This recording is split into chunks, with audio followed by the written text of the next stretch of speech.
When the news broke that the United States military had executed a bold operation deep inside Venezuela to capture Nicolás Maduro, it didn't just shake Latin America, it sent ripples through the halls of power in Washington, state capitals across the country, Wall Street boardrooms, and living rooms from Maine to California.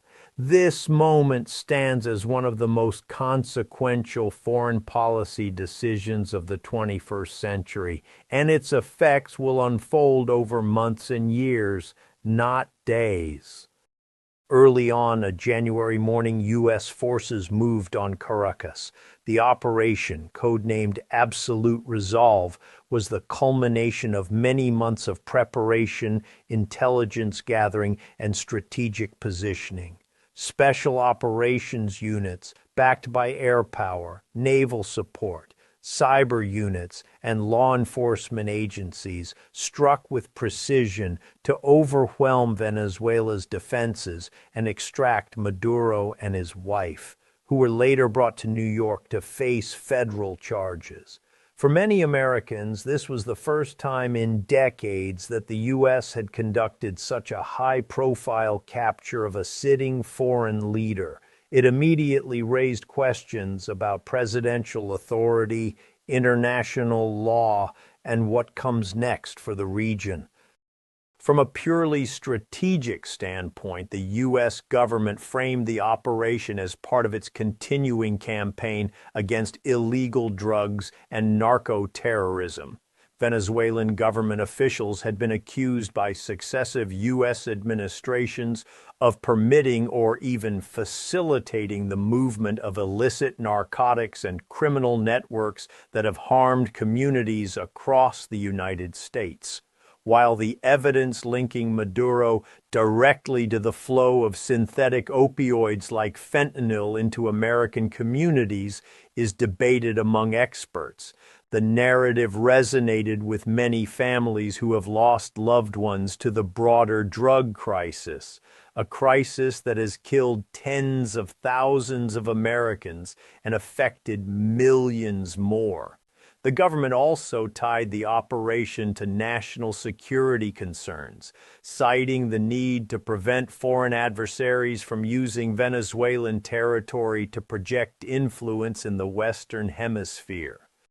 For everyday Americans, the immediate emotional reaction was a mix of relief, pride, worry, and confusion. On one hand, many see the capture of Maduro as justice served. After years of economic collapse in Venezuela, where hyperinflation, food shortages, and political repression drove millions of Venezuelans from their homes, there's a sense that uprooting an entrenched authoritarian figure was overdue.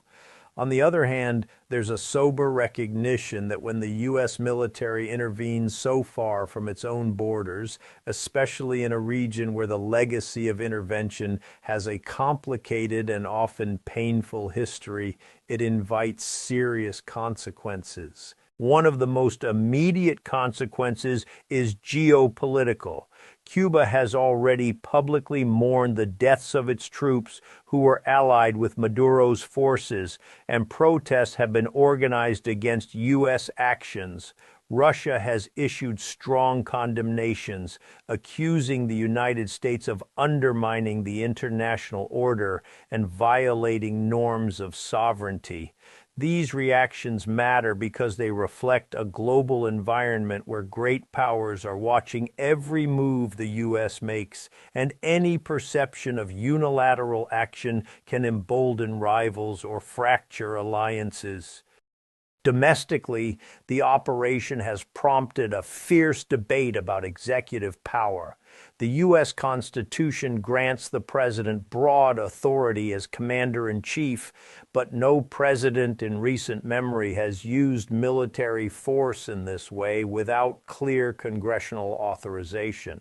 Members of both parties in Congress have expressed concern about the precedent this sets. Some argue that decisive leadership on foreign threats is necessary, while others warn that bypassing the legislative branch in matters of war and peace erodes democratic checks and balances. This debate is likely to play out not just in hearings, but in courts and in future elections, as Americans consider what they expect from their leaders on issues of war, peace, and national security.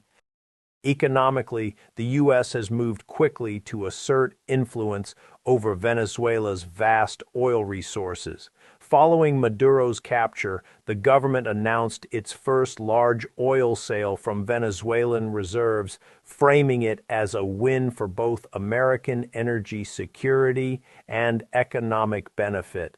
The plan, according to U.S. officials, involves selling millions of barrels of oil on global markets and using the proceeds to benefit the Venezuelan people rather than corrupt officials. This kind of economic maneuvering is significant for everyday Americans because it touches on gasoline prices at the pump, jobs in the energy sector, and broader global energy stability.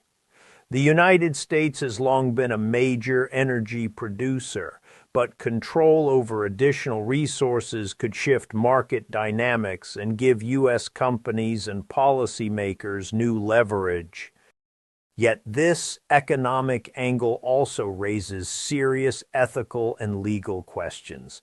Critics argue that redirecting Venezuelan assets and running parts of its oil industry amounts to de facto governance without consent from Venezuela's people. They point out that Venezuela is a sovereign nation and international law exists to protect that sovereignty. Others note that while oil revenues can be used for good, history has shown that foreign control over natural resources often leads to exploitation and resentment. This touches a nerve for many Americans who once supported intervention abroad, only to see prolonged conflicts with high costs in blood and treasure. There's also the humanitarian dimension.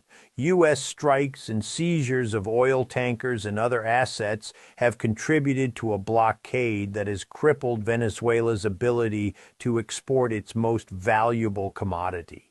Local communities, from fishermen on the coast to workers in refineries, now face uncertainty about their livelihoods. And while some political prisoners have been released in the aftermath, questions remain about due process, civilian safety, and the broader impact on Venezuelan society. The U.S. approach has been lauded by some for taking a hard line against corruption and authoritarianism, but denounced by others who fear that militarized tactics can harm the very people the U.S. claims to want to help. There are also emerging threats in cyberspace. Intelligence reports show that foreign hackers tied to rival nations have used the turmoil surrounding Maduro's capture as an opportunity to target U.S. government officials. These incidents highlight how interconnected global conflict has become. When the United States takes a dramatic step abroad, it doesn't just affect geopolitics and economics. It reverberates in digital spaces where adversaries seek to undermine institutions and sow discord. So what does this all mean for Americans? In the short term, expect debates over the legality and wisdom of the operation to rage in political circles and media. Expect energy markets to respond to changes in Venezuelan output. Expect diplomatic tensions to rise with countries that see this as a violation of international norms, and expect discussions about the role of U.S. power in the world to become central in civic discourse.